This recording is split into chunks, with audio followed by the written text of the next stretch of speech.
visant à sélectionner les meilleures idées de projet afin de leur apporter un soutien après une première édition. L'Agence de développement et d'encadrement des petites et moyennes entreprises organise pour une deuxième fois le concours national de business plan pour soutenir les PME, notamment celles de Tambacounda. Donc cette deuxième édition vise, dans le contexte du Covid-19 ou de l'après-Covid-19, à accompagner les entreprises à aller plus loin, à se remettre en selle, toujours à être innovantes, à créer de la richesse, de l'emploi.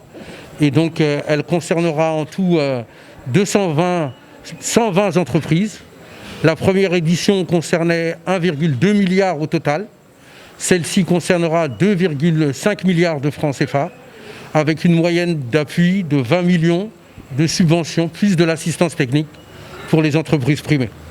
Et donc il s'agissait d'expliquer avec nos partenaires locaux la gouvernance en premier lieu, la chambre de commerce et ses partenaires, les chambres consulaires, les acteurs de l'activité économique de Tamba, les critères de sélection, les modalités de soumission de sa candidature et la manière de pouvoir apprendre. Avec l'appui de la Chambre de commerce ainsi que les points focaux de l'ADPME, beaucoup de lauréats sont attendus à Tambacounda selon le directeur général. Il y a eu 5 lauréats.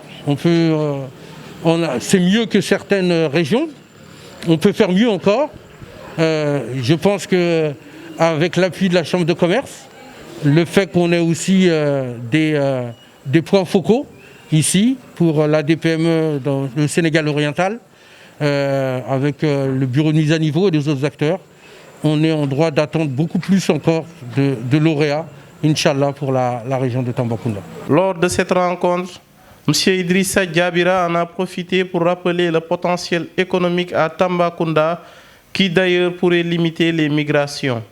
Donc l'activité économique au niveau de Tambacounda est extrêmement importante pour limiter les migrations, pour permettre de mieux échanger avec les pays avoisinants, pour apporter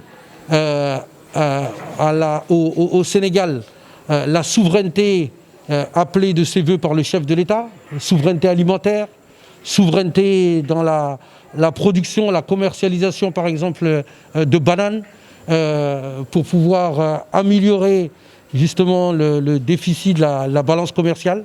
Donc il y a un potentiel énorme au niveau de Tambacounda et je pense que cette réunion nous permettra d'améliorer le potentiel économique et d'avoir plus de lauréats que la première édition, s'il plaît à Dieu. Il faudra rappeler que la première édition de ce concours de business plan a permis à 5 entrepreneurs de la région de bénéficier de financement.